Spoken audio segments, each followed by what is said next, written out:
नमस्कार, मी मनोज भुयर. मॅक्स महाराष्ट्रामध्ये आपल्या सर्वांचं स्वागत आहे. या महाराष्ट्राच्या विधानसभेच्या 2024च्या निवडणुकीमध्ये त्रिशंकू परिस्थिती निर्माण होईल, अटीतटीची लढत होईल, महाविकास आघाडी आणि महायुतीमध्ये काट्याची टक्कर होईल आणि अपक्षांचा जोर सुद्धा खूप राहील, अशा प्रकारचं विश्लेषण महाराष्ट्रातल्या राजकीय विश्लेषकांनी, पत्रपंडितांनी आणि मान्यवर पत्रकारांनी केलं होतं. हे केवळ महाराष्ट्रातच नव्हे, नवी दिल्लीत राहणाऱ्या पत्रकारांनी, विश्लेषकांनी सुद्धा हेच मत मांडलं होतं. पण झालं उलटं. महायुतीला खूप मोठ्या प्रमाणात यश मिळालेलं आहे. 230 जागा मिळाल्या, भाजपला 132 जागा मिळाल्या. मग नेमकं झालं तरी काय? एवढा आश्चर्यकारक निकाल आल्यानंतर त्यावर शंका सुद्धा महाविकास आघाडीच्या नेत्यांनी, म्हणजे खास करून संजय राऊतांनी, उद्धव ठाकरेंनी सुद्धा व्यक्त केला आहे. शरद पवारांची खूप काही या संदर्भातली काही स्पष्ट भूमिका अजूनही पुढे आलेली नाही. महाराष्ट्रात सत्ता स्थापनेच्या हालचाली सुरू झाल्या असताना आणि महायुतीला लोकांचं मॅन्डेट मिळालं असताना त्यावर आता आरोप प्रत्यारोप सुद्धा होत आहेत आणि सामान्य माणसांमध्ये सुद्धा काही प्रश्न निर्माण झालेले आहेत महाराष्ट्रामध्ये. पण आता तुर्तास या गोष्टी आपण बाजूला ठेवून महाविकास आघाडीच्या अपयशाची कारणं नेमकी काय आणि महायुतीच्या यशाची कारणं काय, ही आपण चर्चा आता मुख्यत्वे करून करणार आहे. ज्येष्ठ पत्रकार, नागपूरहून मंगेश इंदापवार आणि मुंबईहून राजकीय विश्लेषक विजयकुमार कुहाड माझ्यासोबत जोडले गेलेले आहे. आधी जातो मंगेश इंदापवार यांच्याकडे. या महायुतीच्या यशामध्ये केवळ भाजपचा वाटा आहे, राष्ट्रीय स्वयंसेवक संघाचा वाटा आहे, की या तिन्ही पक्षाची एकसंधता आणि एक युनिटी लक्षात घेता एकनाथ शिंदे आणि अजित पवारांचाही वाटा तितकाच आहे? काय सांगा? ही खऱ्या अर्थाने महायुती ठरलेली आहे. म्हणजे ज्याला खरंच म्हणतो की त्याच्यामध्ये त्या युतीमध्ये अनेक फॅक्टर्स होते. आता भारतीय जनता पार्टी, शिवसेना आणि अजितदादा प्लस राष्ट्रीय स्वयंसेवक संघ, संघाच्या 32 संघटना आणि यात आणखीन दोन फॅक्टर मी ऍड करतो. ज्या प्रकर्षाने काम करतो त्या भारतीय जनता युवा मोर्चा आणि अखिल भारतीय विद्यार्थी परिषद, ही युवकांची फौज आहे. ही फौज देखील कामाला होती. म्हणजे स्वयंसेवक तर राष्ट्रीय स्वयंसेवक संघाचे होतेच, पण या दोन संघटनांची प्रचंड मोठी फौज भारतीय जनता पार्टी सोबत होती, जी अहोरात्र काम करत होती. लक्षात घ्या, लोकसभा इलेक्शनच्या वेळेला भाजप बहुल जो काही परिसर आहे किंवा वस्ती आहे तिथनं मतदान कमी झालं होतं. याचा अर्थ असा आहे की भाजपच्याच लोकांनी भाजपला त्यावेळेला लोकसभेत मतदान केलेलं नाही आहे, म्हणून या जागा पडल्या. म्हणजे चंद्रपूरची सुधीरभाऊ मुनगंटीवारांची जागा पडणं ही अत्यंत धक्कादायक होतं. इतका मोठा ज्येष्ठ नेता, पण त्यांचा पराभव का झाला तर याची जेव्हा कारणं बाहेर आली, किंवा भंडारामध्ये सुनील मेंढे पडले, अशोक नेते पडले गडचिरोलीमध्ये, हे जेव्हा त्याचं विश्लेषण करण्यात आलं तेव्हा एक लक्षात असं आलं की एक तर फेक नॅरेटिव्ह होता संविधान बदलण्याचा, दुसरा भाजपच्याच मतदारांमध्ये जागृती नव्हती, ते मतदानाला गेलेच नाही. या वेळेला संघ प्लस भारतीय जनता पार्टी आणि इतर सगळ्या संघटनांनी एक लक्षात घेतलं की मतदार जागृती करणे, आपली वोट बँक इंटॅक्ट ठेवणे आणि त्या वोट बँकेवर लाडकी बहीण म्हणा किंवा शेतकरी सन्मान योजनेतले लाभार्थी म्हणा किंवा लाडका भाऊ योजना आहे, या योजनेतल्या लाभार्थ्यांना कसं आपल्याला जोडता येईल, आणि हे काम इतर संघटनांनी केलं. एक लक्षात घ्या, संघांनी प्रचार केला, पण असा प्रचार नाही केला की भाजपला जाऊन मतदान करा. नाही, असा प्रचार नाही झालेला आहे. म्हणजे आज संजय राऊत काही आरोप करत की विषारी संघाच्या स्वयंसेवकांनी विषारी प्रचार केला असा आरोप केलेला संजय राऊतांनी मी खोडून काढतो. त्याचं कारण असं आहे की संघाने एवढंच सांगितलं की तुम्ही विचारपूर्वक मतदान करा, विकासाला मतदान करा, आणि केंद्र आणि राज्य सरकारने तुमच्याकरता काय केलंय एवढंच मतदारांना सांगितलं. असं नाही जाऊन सांगितलं की भाजपला जाऊन मतदान करा, या उमेदवाराला जाऊन मतदान. संघ स्वयंसेवक असा प्रचार करत नाहीत. संजय राऊतांना जाऊन कुठेतरी सांगायला पाहिजे. एक तर त्यांनी संघाच्या शाखेत जाऊन उभं राहिलं तर त्यांना कळेल की काय प्रकार आहे म्हणून. राष्ट्रहिताय आणि राष्ट्र विकासाकरता ज्या ज्या शक्ती सोबत आहेत त्यांच्या प्रचार आणि त्यांच्याबद्दल माहिती देणं हे संघाचे स्वयंसेवक काम करत असतात. त्यामुळे हे जे म्हणणं की संघाच्या स्वयंसेवकांना विषारी प्रचार केला, अरे विषारी प्रचार केला असतं तर तुम्ही 25 वर्ष सोबत नसते भाजप सोबत. हे म्हणजे हे राजकीय जे काही आज मुक्ताफळी उडवल्या जातात ना, हे आश्चर्य धक्कादायक आहे. यांना बहुतेक तो जो पराभव आहे तो खूपच मनाला आणि मेंदूवर लागला असं दिसतंय. महाविकास आघाडी पडण्याची कारण पण सांगतो मी तुम्हाला. हे जितके इकडे एक संघ होते. ऐका मंगेश, महाविकास आघाडीची पराभवाची कारण तुम्हाला सांगायचीच आहे, पण आपण तुम्ही महायुतीच्या विजयाची कारण सांगा विजय कुमार हे महाविकास ठीक आहे. आघाडीच्या अपयशाची कारण सांगतील. मी तुम्हाला आणि ते आपण सांगतो एक की मुद्दा आपण एक हा चालेल एक एक मुद्दा आपण घेऊया. विजय महाविकास कुमार, आघाडी महाविकास महायुती आघाडीच्या पराभवाचे विश्लेषण करताना तुम्हाला 2 मुद्दे, माझ्याकडे 5 मुद्दे आहेत ते आपण घेऊ, पण आपल्याला 2 मुद्दे महत्वाचे कुठले वाटतात? एक तर सगळ्यात पहिले महायुती एक संघ राहणे आणि महायुतीला सगळ्या संघटना व्यक्ती यांचा सपोर्ट मिळणे हे एक सगळ्यात महत्वाचं काम. दुसरं, ज्या सरकारी योजना आहेत त्या सरकारी यंत्रणेमार्फत प्रत्येक व्यक्तीपर्यंत पोहोचवणे. हे लक्षात घ्या की तुम्ही योजना जाहीर करता मंत्रालयात बसून, पण ती गडचिरोलीच्या गावापर्यंत पोहोचत नाही. दुसरी गोष्ट, या निवडणुकीच्या आधी 6 महिने आधी किंवा वर्षभर आधी एकनाथ शिंदे, देवेंद्र फडणवीस आणि अजित पवार यांनी शासन आपल्या दारी ही योजना राबवली. म्हणून जर तुम्हाला हे आठवत असेल की जवळपास प्रत्येक जिल्ह्यात जाऊन तिथे हे त्यांनी मेळावे घेतले आणि पालघरचा मेळावा मी स्वतः डोळ्यांनी पाहून आलो आहे. 50,000 लोक होते आणि लाभार्थ्यांना तिथच्या तिथे त्यांनी लाभ दिलेत. हे कधी महाराष्ट्रात कधी घडलं नव्हतं. जनता दरबार होत होते मुख्यमंत्र्यांची, उपमुख्यमंत्र्यांची जनता दरबार होत होते, पण त्या जनता दरबारमध्ये आपल्या प्रश्नांची उत्तरं आपल्याला मिळत नव्हती. आपण अनेक जनता दरबार बघितले राजकीय नेत्यांची. पालकमंत्री लेव्हलवर अशा प्रकारचे जनता दरबार होत होते आधी काँग्रेसच्या काळात. पण यांनी जनता दरबार घेतला जनतेमध्ये जाऊन तिघांनी आणि संपूर्ण सरकारी यंत्रणा लावली. याचा देखील फार मोठा इम्पॅक्ट झालेला आहे. त्यामुळे सरकारी यंत्रणेला हे सरकार काम करायला लावतोय हा मेसेज देखील जाणे थोडं महत्वाचं. म्हणजे ही सुद्धा एक जमेची बाजू असं मला वाटतं. अच्छा, लाडकी बहीण योजनेबद्दल आपण बोलतायत. मी विजयकुमार कोव्हाड यांनाच हा प्रश्न विचारायचा होता मला, पण ठीक आहे. महाविकास आघाडीच्या पराभवाची कारणमीमांसा करताना तुम्हाला काय वाटतं? आणि दुसरा मुद्दा त्याला जोडून जर तुम्हाला सांगता आला की एक मला असं वाटतं की नरेंद्र मोदी आणि अमित शहाच्या सभेला इथे महाराष्ट्रामध्ये फारशी गर्दी झाली नाही, त्याचे व्हिडिओ सुद्धा जे वास्तवातले होते, खरे होते, ते व्हायरल झाले. याचा अर्थ महाराष्ट्राच्या जनतेने अमित शहा आणि नरेंद्र मोदी यांना नाकारलं आणि केवळ देवेंद्र फडणवीस यांना स्वीकारलं असं म्हणता येईल. म्हणजे केंद्रात नरेंद्र, महाराष्ट्रात देवेंद्र, जी काही घोषणा यापूर्वी झाली होती ती या अंगाने आपल्याला पाहता येईल. सगळ्यात पहिल्यांदा मी एक क्लिअर करू इच्छितो की महाविकास आघाडीच्या पराभवाची कारणं, मुळात जे काही स्कीम आल्या, जसे लाडकी बहीण आहे, तीर्थयात्रा योजना आहे, किंवा प्रत्येक जाती जमातीसाठी वेगवेगळे महामंडळ तयार केले गेले.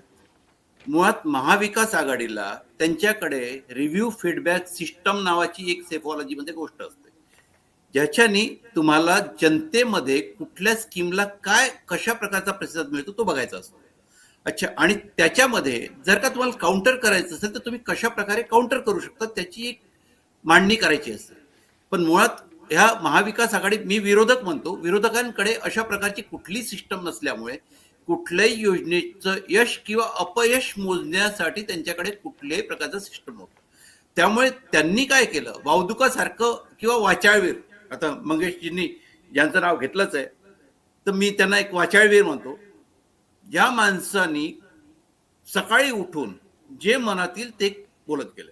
आता मी मंगेशजींचं एक म्हणणं खोडून काढतो जरासं इथे, की देवेंद्र फडणवीसजींनी लिडरशिप केली, मान्य आहे, पण जर का त्या लिडरशिप खाली जर का एवढं भरघोस मतदान होणार असतं तर 3 वाजेपर्यंत फक्त 36% मतदान नसतं झालं. मुळात जे झालेलं 66% मतदान आहे यातलं 3 ते 6च्या दरम्यान मधलं मतदान हे 30% आहे. आता जर का आपण याचा विचार केला की ईव्हीएम वर एका मताला साधारणतः 15 सेकंद लागतं, म्हणजे ह्या अनुषंगाने एका तासामध्ये 240, पण प्रॅक्टिकली जर का विचार केला तर एका मतदानाला साधारणतः 1 मिनिट लागतं, म्हणजे एका तासात तुम्ही 60 मतदान घेऊ शकता. खूप स्पीड जर का वाढवली तर त्याला आपण 120 पर्यंत नेऊ शकतो. 120 गुणला 3 म्हणजे 360 मतं. साधारणतः एका बूथला 1000 मतं असतात, म्हणजे 300 मतं यावेळेस पडलीत त्यावेळेस शेवटच्या 3 तासामध्ये. मग अशा वेळेस महाविकास आघाडीचे जे काही पोलिंग एजंट बसले होते त्यांच्या मनामध्ये कुठलाही किंतु परंतु नाही आला की एका वेळेस एवढा फ्लो का वाढलाय, आणि जर का फ्लो वाढला याच्या मागचं कारण काय. जर का ते त्यांच्या मनामध्ये त्या प्रकारची कारण उद्भवली असती तर त्यांनी त्याच वेळेस त्याच्या सुपेरियरला सांगितलं असतं की एका वेळेस अशा प्रकारचा मतदानाचा ओघ वाढलेला आहे आणि याच्या मागची कारण शोधा, तर कदाचित त्याच्या मागची कारण शोधता आली असती. आणि हा पण बघा, सगळा 5 ते 6% मतदान वाढलेलं आहे यावेळी आणि 66.5% महाराष्ट्रातल्या मतदानाचा हा फायनल आकडा आहे. पण हो. 5 ते 6% मतदानात वाढ झाल्यामुळे महाविकास आघाडी आणि महायुतीच्या नेत्यांमध्ये धडधड वाढली होती. हे बरोबर आहे? मुळात हो, 5 ते 6% जर का मतदान वाढतं, मुळात जे वाढीव मतदान आहे 3 ते 6च्या दरम्यान मधलं, हे मतदान वाढीव नाहीये, एक करून घेतलेलं मतदान आहे. याच्यासाठी yes, I am hats off to RSS आणि बीजेपीचं कॅडर, ज्यांनी एक म्हणजे प्रॉपर प्लॅनिंग करून ते मतदान करून घेतलं त्यांनी. ज्यावेळेस मी तुमचा हात धरून ज्यावेळेस तुम्हाला मतदार केंद्रापर्यंत नेतो, त्यावेळेस एक हमखास माहिती असतं की मी नेलेले लोकांपैकी 60 ते 70% मतदान हे मला पडणार आहे. आणि जर का 60 ते 70% मतदान, आता आपण ह्या हिशोबाने जर का चालत गेलोय, तर आपण एक एक्झाम्पल घेऊया की एका बुथवर 1000 मतदार आहे, त्यातलं 300 मतदान हे 3 तासात करून घेतलंय. आता त्यातलं एक समजूया की आणखी 20% मतदान हे होणार होतं, ऍक्च्युअल मध्ये होणार होतं, म्हणजे 20% अजून होणार होतं. मग त्यातलं जे 10% मतदान जे वाढीव आलं, त्यातलं 7% मतदान तरी कमीत कमी मला पडेल. म्हणजे 60% मतदान म्हणजे मला किती झालं, साधारणतः 70 मतं मला माझ्या ऍडिशनल आले एका बुथवर. एका मतदारसंघात साधारणतः 300 ते 400 बूथ असतात. 70 गुणिले 300 जर का केलं तर 21,000 मतं मला शुअर शॉर्ट पडली आहेत. मला जी माझी मतं शुअर शॉर्ट माहिती मला की 21,000 मतं मला पडलीच आहेत. ऑब्व्हियसली मी जिंकून येईल याची खात्री निर्माण झालीच ना. जिथे मी 3:30 वाजता बॅकलॉग मध्ये होतो, तिथे मी फ्रंट प्लस मध्ये आलो. तर त्यामुळे हे जो 3 तासाचे वाढीव मतदान आहे, it's play a vital role in the जे काही मॅन्डेट आले त्याच्यामध्ये. अच्छा, मी आता जरा मंगेश इंदापवार यांच्याकडे मनोजजी, जातो. याच्यात मी एक पॉइंट मला मला मला मला तुम्हालाच प्रश्न आहे मंगेश, माझा प्रश्न फक्त समजावून घ्या. तुमच्याकडेच आलो, तुम्हालाच विस्तारानं बोलायचं आहे आणि तुम्हाला संघाची इनसाइड स्टोरी सुद्धा तुम्हाला सांगायची आहे. पण मी काही मांडणी करतो, काही प्रश्न मांडतो. संघाची कमाल आहे, संघानं भरभक्कम साथ दिली या विधानसभेच्या निवडणुकीमध्ये, खरं आहे. आणि सत्ताधारी युती सुद्धा एकसंघ म्हणून लढली, एक युनिटी त्यांच्यामध्ये दिसली. केवळ संघामुळे विजय मिळाला का असं सरसकट आपल्याला म्हणता येत नाही. या महाविकास आघाडीकडून पुरोगामी राज्याचा जय जयकार केला जात असताना महाराष्ट्रामध्ये महायुतीकडून आणि खास करून भाजपकडून धर्म आणि अर्थ याची एक सुयोग्य साथ लाभल्याचं आपल्याला दिसतं. बटेंगे या कटेंगे हे जे जाहीरपणे फडणवीसांनी प्रत्येक सभेमध्ये पुढे केलं आणि हे मतांचं धर्मयुद्ध आम्हाला लढावं लागेल कारण महाविकास आघाडीच्या नेत्यांनी नोआमीची साथ दिली किंवा त्यांनी एक वेगळी भूमिका घेतली, हा एक मुद्दा होता. आणि अर्थनियोजन सुद्धा तितकंच महत्वाचं आहे. 2014ला मोदींची लाट नव्हती तरी सुद्धा इतका मोठा विजय मिळालेला आहे. आणि दुसरा म्हणजे रेवडी, ज्याला आपण फ्रीबीज म्हणतो, म्हणजे कितीही मोदींनी त्यावेळी कंठशोष केला असला तरी निवडणुकीतलं हे एक प्रभावी अस्त्र आपल्याला दिसतं आणि म्हणून आपल्याला लाडकी बहीण या योजनेला आपल्याला क्रेडिट द्यावं लागतं आणि नेते सुद्धा देत आहेत. दुसरं म्हणजे ओबीसी फॅक्टर, महामंडळे, महिला वसतिगृहे या बाबतीत जे काही भाजप पुढे गेली किंवा महायुती पुढे गेली आणि ओबीसींचे मेळावे सुद्धा खेडे पाड्यावरती वस्त्यांवरती साधारणतः 330 मेळावे घेतले गेले. हा जो क्युम्युलेटिव्ह इफेक्ट आहे ओबीसींचा, हा सुद्धा हरियाणा पॅटर्नच्या धर्तीवरती खूप महत्त्वाचा वाटतो आणि याच्यामध्ये RSSची भूमिका मला खूप जास्त दिसते. पण तुम्ही RSSचा अभ्यास जास्त केला त्यामुळे तुम्ही सांगू शकाल मंगेशजी. नाही मनोजजी, तुम्ही आता जे मुद्दे उपस्थित केले ते बरोबर आहे. स्वतः पंतप्रधान मोदींनी विजयी रॅली जेव्हा दिल्लीत काढली तेव्हा नारे दिलेले आहे, एक है तो सेफ. आता या एक है तो सेफ है या नाऱ्याचं डिकोडिंग जर कोणी केलं असेल तर ते संघाने. एक है तो सेफ है म्हणजे फक्त हिंदू सेफ आहे, एक आहे तर सेफ राहील असं आहे का? तर नाही. सर्व जाती, पंथ, संप्रदाय, व्यक्ती हे एक जर राहिले तर तुम्ही सुरक्षित असाल. कोणापासून? हा एक प्रश्न येतो. कोणापासून? ज्या पद्धतीने महाविकास आघाडी महाराष्ट्रामध्ये तयार झालेली आहे त्यांच्यापासून. सरळ अर्थ होता त्याचा की काँग्रेस, राष्ट्रवादी काँग्रेसचा जन्म कशा करता झालेला आहे, कोणत्या उद्देशाने झालेला आहे तुम्हाला चांगला माहिती आहे. शिवसेना, जी उद्धव ठाकरेंची शिवसेना आहे, ती शिवसेना आज मूळची राहिली का? हिंदुत्वाच्या आधारावरती काम करते आहे का? की ज्या पद्धतीने बाळासाहेब ठाकरेंनी कधी काळी म्हटलं होतं की मी काँग्रेससोबत आजन्म कधीच जाणार नाही, ते आज काँग्रेससोबत जाऊन बसलेले आहे. या सगळ्या घडामोडी तुम्हाला आज महाराष्ट्रात दिसत आहेत आणि ज्या पद्धतीने तुष्टीकरणाचं राजकारण केलं जात आहे, ज्या पद्धतीने मौलवी पत्रपरिषद घेऊन सरसर म्हणतात की आम्ही फतवा काढलेला आहे की महाविकास आघाडीला तुम्ही मतदान करा. या सगळ्या घडामोडीचं उत्तर किंवा प्रतिक्रिया म्हणून एक हे तो सैफेचा नारा आला, बटेंगे तो कटेंगेचा नारा आला. पण बटेंगे तो कटेंगे हा सगळ्या समुदायाकरता होता, तो एका व्यक्तिविशेष किंवा हिंदू समाजाकरता नव्हता. तर हिंदू समाजामध्ये या व्यापक व्याख्येमध्ये जी संघाने केलेली व्याख्या आहे, त्या व्यापक व्याख्येमध्ये सर्व धर्म, पंथ, संप्रदाय, व्यक्ती, महिला, पुरुष, लहान मुलं सगळी झाली. या सगळ्यांकरता तो मेसेज होता हा.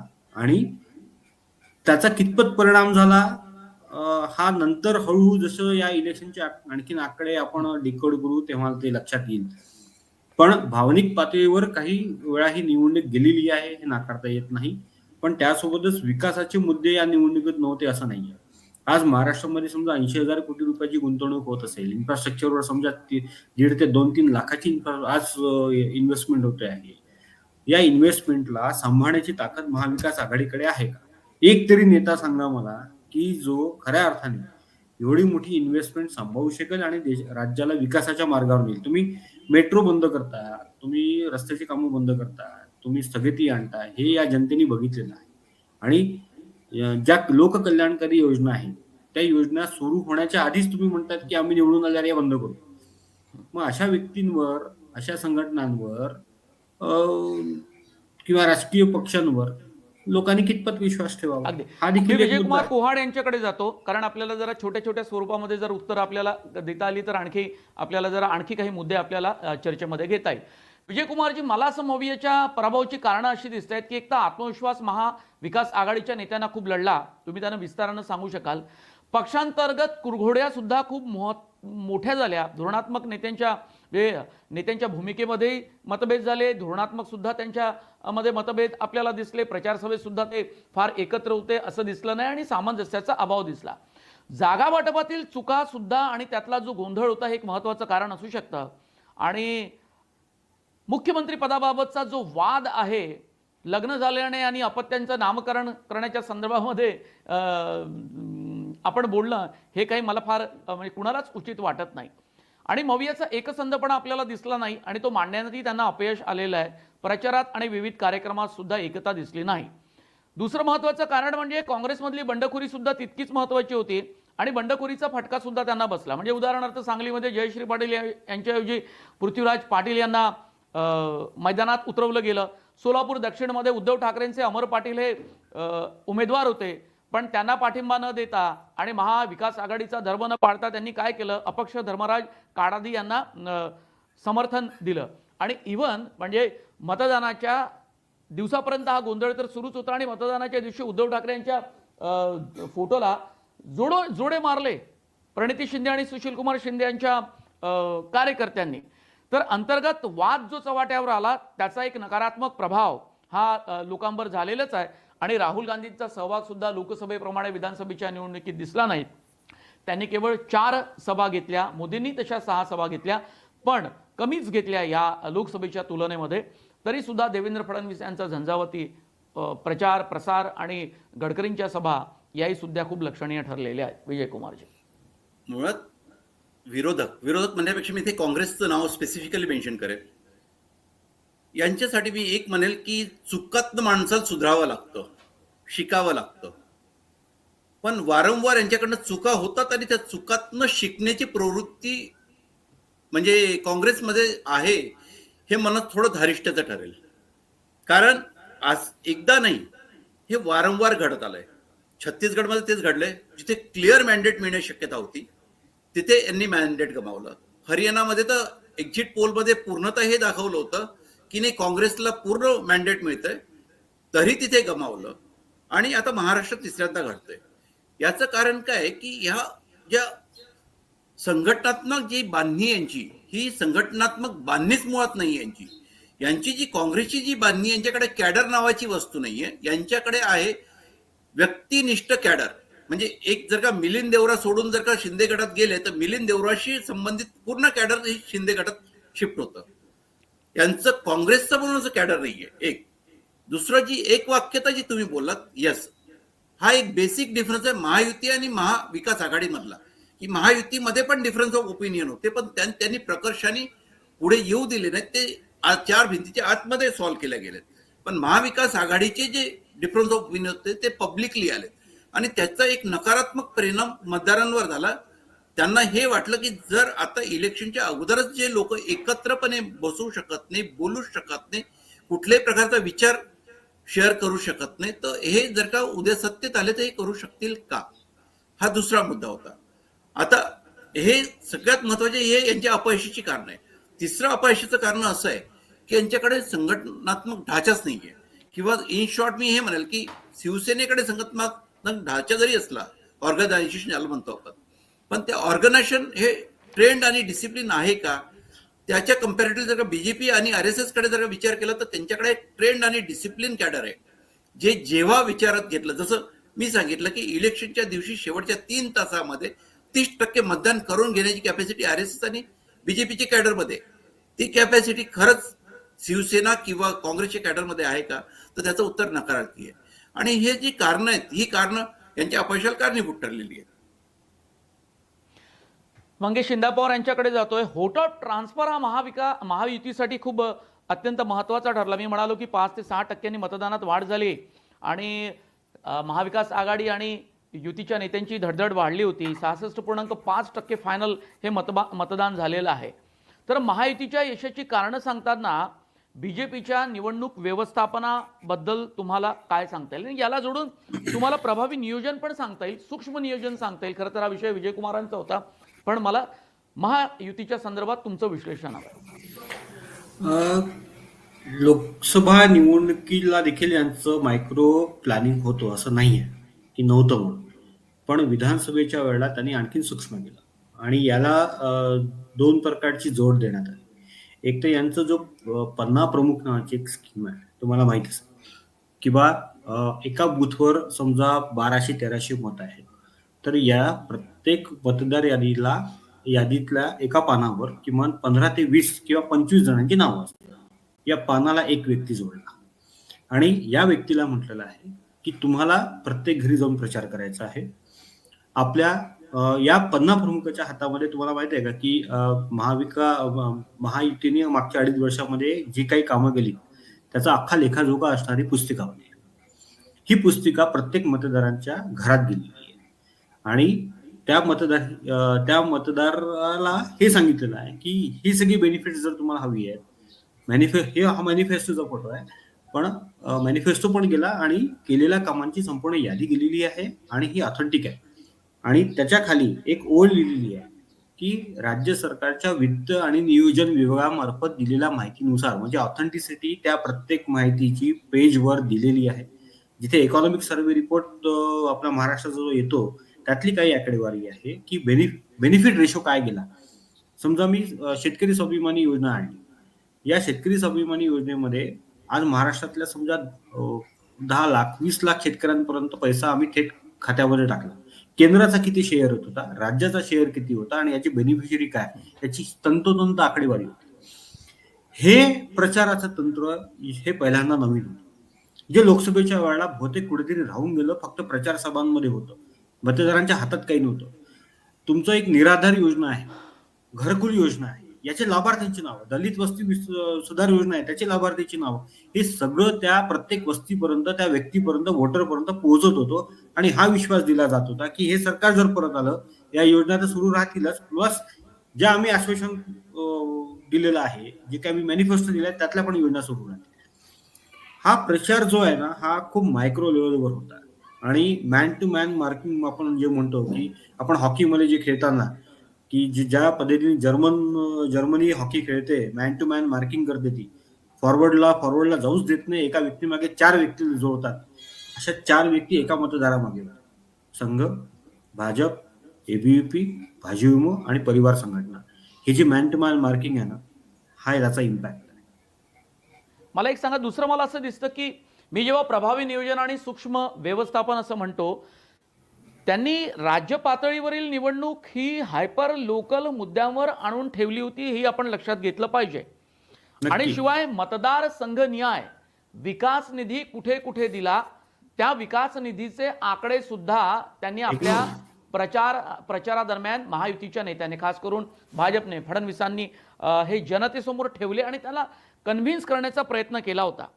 दुसरं म्हणजे 7.5 HP शेतीपंपाच्या म्हणजे 7.5 HPच्या आतील शेतीपंपाची जी वीज बिल माफ केलं, त्याच्यामुळे शेतकऱ्यांचा अँगर कुठे काही कमी करता आला का त्यांना?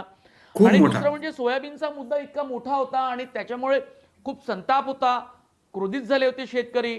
तो अँगर वेळीच त्यांना कमी करता आला का, पातळ करता आला का? कारण सोयाबीनच्या ओल लागलेल्या पिकाला आम्ही हमीभावानं खरेदी करू अशी ऐनवेळी प्रचारामध्ये त्यांनी केंद्रानं घोषणा केली. खरं तर महाराष्ट्राचा प्रचार सुरू असताना केंद्रातल्या नेत्यांना घोषणा करता येते का, हा इलेक्शन कमिशनच्या अभ्यासाचा आणि त्यांच्या याचा विषय आहे. पण तरी सुद्धा आणि 6,000 रुपये प्रति क्विंटल सोयाबीनला हमीभाव देऊ असं सुद्धा मोदी सरकारनं जाहीर केलं होतं. बरोबर, कारण की लोकसभा इलेक्शन ते विधानसभा इलेक्शन हा मधला काळ बघा, म्हणजे जी महाराष्ट्रामध्ये आसमानी संकट आलं होतं. काही ठिकाणी पूर आले, काही ठिकाणी अवकाळी पाऊस आलाय, काही ठिकाणी पाऊसच नाही पडला. या 3 गोष्टी महाराष्ट्रात झाल्या होत्या. संपूर्ण महाराष्ट्र त्याच्या पूर्ण सावटाखाली होता. म्हणजे हिवाळी अधिवेशनाच्या वेळेला तुम्हाला आठवत असेल की स्वतः मुख्यमंत्री देवेंद्रजी आणि कृषी मंत्री हे शेतावर गेले होते रामटेकला. म्हणजे इतकी परिस्थिती वाईट होती. या वेळेला 2-3 गोष्टी करण्यात आल्या. एक तर दुष्काळी मदत ताबडतोब देण्यात आली. एक दुसरी गोष्ट की तुम्ही जसं म्हटलं की वीज बिल माफ हे झालंय. तिसरी गोष्ट जी झाली की हमी भावाची. केंद्र सरकारला अशा प्रकारची घोषणा करता येते कारण की ती राज्य स्पेसिफिक घोषणा नसते, ती पूर्ण देशाची घोषणा असते. फक्त एवढंच असतं की त्याचे बेनिफिशियरी जे आहेत ते त्या महाराष्ट्रापुरती ठेवायची नाही ठेवायची हा नंतर यंत्रणेचा भाग असतो, पण घोषणा केंद्र सरकारला करता येते. आणि अशा प्रकारच्या घोषणा मध्यंतरी निवडणूक काळामध्ये झालेल्या आहेत. पण त्याच्या आधी महाराष्ट्र सरकारने एक हमी भाव संरक्षण योजना काढली, त्याचा GR काढलेला आहे. शेवटच्या कॅबिनेटच्या आधी बहुतेक तो GR निघालेला आहे की हमी भावापेक्षा कमी दराने व्यापाऱ्यांना खरेदी करता येत नाही. समजा भाव पडले तर राज्य सरकार खरेदी करेल. म्हणजे MSP ज्याला आपण म्हणू ती सिक्युअर्ड करण्याची ती योजना आहे आणि त्या पद्धतीचा डिसिजन आचारसंहिता लागायच्या आधी पण झालेला आहे. त्यामुळे आचारसंहिताच्या आधी जे काही निर्णय झाले असतील ते राबवणं प्रशासनाला मॅन्डेटरी आहे. म्हणजे जे तुम्ही आता म्हटलात की केंद्र सरकारला अशी घोषणा करते ती निवडणूक काळात नाही झाली. निवडणूक काळ आचारसंहिता लागायच्या आधी झालेल्या त्या घोषणा आहेत आणि एकदा त्या घोषणा झाल्या, आचारसंहिता लागली त्याच वेळी या घोषणा झाल्या. 6,000 रुपये जो प्रति क्विंटल भाव जो सोयाबीनला दिला गेला. सोयाबीन करेक्ट करू शकता मला? नाही, सोयाबीन हा काही फक्त महाराष्ट्रात पिकवला जात नाही ना. आणि हा काही एखाद्या स्पेसिफिक व्यक्तीकरता काढलेला किंवा एखाद्या वर्गाकरता काढला नाही, देशभरातल्या शेतकऱ्यांकडे तो काढलेला निर्णय आहे. त्याच्यामुळे महाराष्ट्रापुरती त्याची अंमलबजावणी झाली नसेल, बाहेरच्या राज्यांमध्ये नक्कीच झाली असेल. म्हणजे विजयकुमारजी जास्त पद्धतपणे सांगतील. बरं, हा बरोबर आहे. म्हणजे केंद्र सरकार असेल म्हणून त्यांना ती घोषणा, तर ते ECच्या काही कुठल्या नियमांचा काही उल्लंघन झालं असं दिसत नाही, असं तुमचं म्हणणं आहे. मला महाविकास आघाडीच्या पराभवाच्या मागे आणखी एक कारण दिसते की महाविकास आघाडीमध्ये काँग्रेस आणि उद्धव ठाकरे यांच्या पक्षामध्ये मोठ्या प्रमाणात वाद झाल्याचं आपल्याला पाहायला मिळालं आणि संजय राऊत आणि नाना पटोले या नेत्यांना आवरता आला नाही. त्याचा एक सार्वत्रिक मेसेज विधानसभेच्या निवडणुकीमध्ये महाविकास आघाडीच्या समर्थकांमध्ये, चाहत्यांमध्ये, त्यांच्या मतदारांमध्ये खूप चुकीचा गेला आणि त्याचा काही फटका बसला. विजयकुमारजी? हो, त्याचा फटका तर बसलाच, पण त्याचा एक इनडायरेक्ट इम्पॅक्ट असा आलाय की हे यांच्या म्हणजे एकमेकाच्या पायामध्ये पाय किंवा ज्याला आपण खेकडे वृत्ती म्हणतो, तर बेसिकली शिवसेना आणि काँग्रेसनी ती जोपासली आणि ते त्यांच्यामध्येच आत्ममग्न झाले. आणि त्या आत्ममग्नतेचा मुळे प्रॉब्लेम असा झाला की जे मतदारांच्या जिव्हाळ्याचे विषय होते, जसे महागाई, अनएम्प्लॉयमेंट किंवा सोयाबीनचा मुद्दा, कापसाचा मुद्दा, हे प्रभावीपणे विरोधक मांडूच शकले नाही किंवा याच्यावर सरकारचं जे फेल्युअर आहे ते त्यांना ते प्रकर्षाने दाखवूच शकले नाही. कारण ते स्वतःमध्येच एवढे गर्क होते की या सगळ्या गोष्टीवर त्यांना लक्षच देता आलं नाही. जर का कदाचित महाविकास आघाडीने हे सध्या मुद्दे जर का प्रकर्षाने मांडले असते तर याचा एक वेगळा इम्पॅक्ट होऊ शकला असा, पर्टिक्युलरली अनएम्प्लॉयमेंटचा. जसं मंगेशजींनी मगाशी बोलले की विकासाचा मुद्दा, विकास कोणता नेता, एक गोष्ट दुर्लक्षित करून भागणार नाही की आपल्याकडे 8 लाख करोडचं इन्व्हेस्टमेंट हे गुजरातमध्ये शिफ्ट झालंय. एअरबस सारखा नागपूरला येणारा प्रकल्प हा गुजरातमध्ये गेलाय. त्यामुळे जे प्रकल्प आपल्याकडे येणारे आहेत ते आपल्याकडनं गेले, ज्याच्याने लाखो लोकांना एम्प्लॉयमेंट क्रिएट होणार होतं. पण हे सगळे मुद्दे महाविकास आघाडी मानण्यामध्ये पूर्ण अपयशी ठरलेली आहे. त्यातल्या त्यात आणखी एक असं झालंय की जे सोयाबीन, जसं आता यांनी सांगितलं की ह्या सगळ्या गोष्टी बांधावर जाऊन आलात वगैरे वगैरे, ठीक आहे. पण खरंच मार्केटमध्ये बघा, MSP डिक्लेअर केल्याच्या नंतर जो कॉन्ट्रॅक्ट म्हणजे दलाल म्हणतो आपण त्याला, तो खरंच त्या भावाने घेतो का? मी स्वतः इन्कम टॅक्स मध्ये असताना एक रेड केली होती मी. त्यावेळेस दिल्लीचं सरकार, शीला दीक्षितचं सरकार पडलं होतं. त्यावेळेस कांद्याचा भाव होता 45 रुपये आणि ओव्हरऑल तो सगळीकडे तोच भाव होता. म्हणून इथे कांद्याच्या व्यापारावरून रेड केली मी. कांद्याचा जो सौदा होतो तो कसा होतो कदाचित तुम्हाला माहिती नसेल. तुमच्या हातावर एक रुमाल टाकलं जातं आणि जो विकणारा आणि विकत घेणारा, तर विकत घेणारा आपला हात टाकतो, त्याच्यावर एक रुमाल असतो आणि विकणारा त्याची बोटं पकडतो. त्याच्यावरनं कळतं की म्हणजे हा टोटली वेगळा प्रकार आहे जो आपल्याला कळणार नाही. त्यावेळेस मंगेश यांच्याकडे 45 जातो. रुपये किलोनी कांदा विकला जातो, त्यावेळेस 8 रुपये किलो कांद्याच्या भावाने शेतकऱ्यांनी कांदा विकलाय. म्हणजे खरंच शेतकऱ्यापर्यंत ही सगळ्या योजना पोहोचतात का? आता तुम्ही एक सांगितलं ऑथेंटिकेशन. लाडली बहीण योजनेवर अर्थ मंत्रालयाने आक्षेप घेतला होता, कदाचित हे सर्वांनाच माहिती असेल. तरी पण सरकारने ती योजना रेटली, कारण त्या योजनेचं जे काही फलित येणार होतं ते त्यांना दिसत होतं. पण at the same moment economic point of व्ह्यूनी आपल्याकडे खरंच तो फंड आहे का? कारण आपल्याकडे जे रिसोर्सेस असतात, रिसोर्सेस कुठले असतात? इन्कम रिसोर्सेस आपण एक तर टॅक्सेशनच्या मार्फत करू शकतो, किंवा कॅपिटल ऍसेट आपण विकून करू शकतो, किंवा लोन घेऊ शकतो. आजच्या तारखेमध्ये आपल्या सरकारमध्ये जर का केंद्र सरकारचा विचार केला तर गेल्या 10 वर्षामध्ये 50 लाख करोडून 205 लाख करोड पर्यंत आपलं कर्ज पोहोचलंय. हे कर्ज कोणाचं आहे? सरकारचं आहे की आपल्या डोक्यावर आहे? आज जन्माला येणारा मुलगा 2 लाख रुपयाचं कर्ज त्या डोक्यावर घेऊन येतोय, हे कोणाला माहिती आहे? कारण हे मुद्दे कोणाला मांडतच नाही, ना विरोधक ना सत्ताधारी ते दाखवतात. कारण पण हा मुद्दा हे सुद्धा सगळे म्हणजे hide हे केलेले वास्तव मुद्दे. आहे की अर्थ मंत्रालयानं ही योजना रिजेक्ट केली होती. अजित पवारांना सुद्धा विचारलं गेलं होतं आणि अजित पवार म्हणाले की ही योजना आम्ही चालवण्यासाठी आमच्याकडे पुरेसे पैसे आहेत. पण वित्त मंत्रालयातल्या अधिकाऱ्यांनी सुद्धा याला नकार दिला होता. पण निवडणूक डोळ्यासमोर आहे आणि एनकेन प्रकाराने आपल्याला ही निवडणूक जिंकायची आणि पुन्हा सत्तेत यायचं आहे. तर तुमचं म्हणजे नेत्यांच्या भूमिकेपुढे सनदी अधिकाऱ्यांचं किंवा आणखी काही कर्मचाऱ्यांचं कुणाचंही काही चालत नाही. हे कुठल्याही सत्तेमध्ये आपल्याला पाहायला मिळालं. 9.7 कोटी मतदार आहेत महाराष्ट्रामध्ये आणि 4.7 कोटी महिला आहेत आणि 4.7 कोटी महिलांपैकी 2.5 कोटी महिलांपर्यंत लाडकी बहीण योजनेचा लाभ पोहोचावा यासाठी जो काही प्रयत्न महायुतीच्या नेत्यांनी केला तो खूप मोठा होता. आणि ऐन निवडणुकीच्या म्हणजे निवडणुकीपूर्वी, आचारसंहिता लागण्यापूर्वी काही महिलांच्या खात्यामध्ये 7,500 रुपये अशी एकत्रित रक्कम पोहोचली. हा एक मुद्दा. आणि दुसरा, विरोधक ही योजना बंद पाडणार हा जो काही नॅरेटिव्ह सेट केला गेला त्याचाही त्यांना खूप फायदा मिळाला. बाकी अर्थ मंत्रालयांचं काय म्हणणं होतं आणि काय नाही या सगळ्या म्हणण्याला केराची टोपली दाखवली गेलेली आहे. आता 2 मुद्दे मला तुम्ही मंगेश इंदापवार तुम्ही सांगा आणि मग मी या चर्चेचा शेवट करतो. एक तर हिंदुत्वाचा मुद्दा आणि ओबीसींचं हरियाणा पॅटर्न प्रमाणे एकत्रीकरण, हे जर आम्हाला तुम्ही विस्तारानं सांगा, मग मी चर्चा संपवतो. फक्त त्यातला काही मुद्दा असा आहे की हिंदू मतदारांना एकत्र येण्याचं जे काही आवाहन केलं गेलं भाजपकडून, एकनाथ शिंदेकडून, कारण या फंदामध्ये काही अजित पवार पडले नाही, त्यांनी वोट बटेंगे तो कटेंगे या नाऱ्याला काही सहमती दाखवली नाही आणि भाजपच्याही अशोक चव्हाण, राधाकृष्ण विखे पाटील आणि पंकजा मुंडेंनी त्याला नकार दिला. पण हिंदू मतदारांना एकत्र येण्याचं जे काही आवाहन केलं त्याला किती प्रतिसाद मिळाला?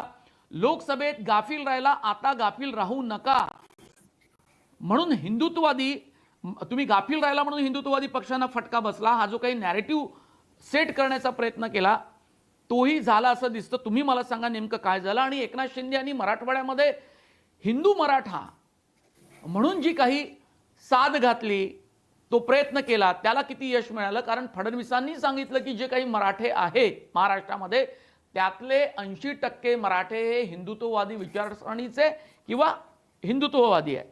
दुसरा मुद्दा असा आहे की जरांगे फॅक्टरवर सुद्धा ओबीसी फॅक्टरनं मात केल्याचं आपल्याला पाहायला मिळतं. एकीकडे मराठे, दुसरीकडे ओबीसी असं चित्र सुद्धा या निवडणुकीतनं आपल्याला दिसलं. कुणबी मतदारसंघ जो काँग्रेसकडे जातो तो कुणबी, माळी, पोवार हा बीजेपी सोबत पुन्हा एकदा आला का? मंगेश सिद्धा पवार. ही निवडणूक हिंदुत्वाच्या मुद्द्यावर 100% लढला गेली, पण ती शेवटच्या टप्प्याला, म्हणजे त्याला म्हणतात ट्रम्प कार्ड बाहेर काढणे. हे ट्रम्प कार्ड बाहेर काढलं तर महायुतीने, विशेषतः बीजेपीने, त्याला कारण होईल. कारण की हे ट्रम्प कार्ड आणि यात मला संघाचा रोल किती आहे, ती संघाची बिलकुल आहे. इनसाइड स्टोरी मला या आहे. मुद्द्यावर हवी आहे. मंगेश सिद्धा पवार, तुम्ही समजून घ्या. ही संपूर्ण जी काही एक लक्षात घ्या की एक थिंक टँक काम करत असते. या थिंक टँकमध्ये तळागाळातले विषय समोर येत असतात. आणि ह्या लक्षात आलं की लोकसभेमध्ये फेवरेबल वातावरण असताना संविधान धोक्यात या फेक नॅरेटिव्हनी आलं. या नॅरेटिव्हला न्यूट्रलाइज करत असताना हा कुठेतरी हिंदुत्वाचा मुद्दा देखील आला. त्याशिवाय हा नॅरेटिव्ह संपला नसताच. म्हणजे मनोजजी एक लक्षात घ्या, संविधान धोक्यात हा फेक नॅरेटिव्ह हिंदुत्वाचा मुद्दा जर समोर केला नसता संघाने किंवा भाजपनी तर संपला नसता. म्हणून हा मुद्दा काढण्यात आला.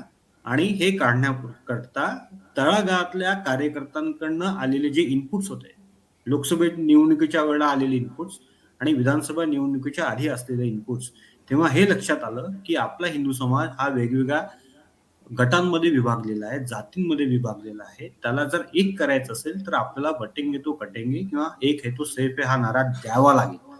त्याच्यामध्ये आदिवासी आले, एससी आलेत, ओबीसी आलेत, कुणबी आलेत, सगळ्या जाती आले. मी पहिल्या याच्यातच सांगितलं की एक हेतू सैफ आहे हा सगळ्या जाती, धर्म, पंथ, संप्रदाय, व्यक्ती यांच्याकरता असलेला नारा आहे. आता एक तुम्हाला काय, माझा प्रश्न होता त्याचंही उत्तर एक्झॅक्टली. म्हणून मी हिंदू मराठा का शब्द वापरला गेला एकनाथ शिंदेकडनं तिकडनं, कारण की मराठा आहे कोण मग दुसरा? काँग्रेसनी आयुष्यभर कधीही बहुसंख्यकांचं राजकारण केलं नाही, म्हणून ते आज या अवस्थेला पोहोचलेले आहेत. या देशामध्ये हिंदू म्हणजे फक्त ब्राह्मण नव्हे, ही मी पहिले क्लिअर करतो व्याख्या. हिंदुत्व म्हणजे ब्राह्मणत्व नाही. हिंदू धर्म म्हणजे फक्त ब्राह्मण समाजातले लोक नाही. ते अख्ख्या महाराष्ट्रामध्ये जर तुम्ही कॅल्क्युलेट केलं ना, ब्राह्मणांची संख्या 0.1% देखील येत नाही. 0.1% देखील नाही या लोकसंख्येच्या. हिंदुत्व म्हणजे सर्व जाती, धर्म, पंथ, संप्रदाय, एससी, एसटी, एनटी, ओबीसी सगळे आले. त्याच्यात नवबद्ध पण आले, ते देखील हिंदू आहेत. म्हणून डॉक्टर बाबासाहेब आंबेडकरांनी जे काही धर्मांतरण केलेलं आहे ते मुस्लिमकडे पण जाऊ शकत होते, कोणताही धर्म घेऊ शकत होते. हिंदू विचारसरणीला कुठेतरी अनुसरण असलेला बौद्ध धर्म एक आहे जो पंचसूत्रीवर काम करतो, जिथे मानवाच्या मानसिक, शारीरिक, आर्थिक विकासाच्या सगळ्या योजना आहेत. म्हणून त्यांनी बौद्ध धर्म घेतला. फॅक्टर यावर आपण बोलूया, जी भाजपची जो भाजपचा डीएनए आहे ओबीसी, त्यावर. ओबीसी आणि मराठा यांच्यातला जो काही वाद आहे तो वाद कशामुळे निर्माण झाला? जरांगेंनी काय मागणी केली होती की आम्हाला ओबीसीची, आम्हाला कुणबींची सर्टिफिकेट द्या. एक लक्षात घ्या की यशवंतराव चव्हाणांच्या आधी, म्हणजे मी तुम्हाला शाहू महाराजांकडे नेतो. शाहू महाराजांनी जेव्हा एकच सेकंड फक्त घेतो, पण ओबीसी हा भाजपचा डीएनए आहे, त्याला धरून जी काही तयारी करण्यात आली आणि जे नियोजन करण्यात आलं त्यावर मला तुम्ही सांगा की कसा ओबीसी फॅक्टर हा भारी पडला. भाजपने एकच फक्त सांगितलं ओबीसींना की तुमचं आरक्षण कमी होणार नाही, जे 27% आहे. कोणत्या स्थितीत त्या आरक्षणाला धक्का लागणार नाही. हा मेसेज अत्यंत पॉझिटिव्हपणे ओबीसींपर्यंत पोहोचवला. अगदी त्याचा परिणाम असा.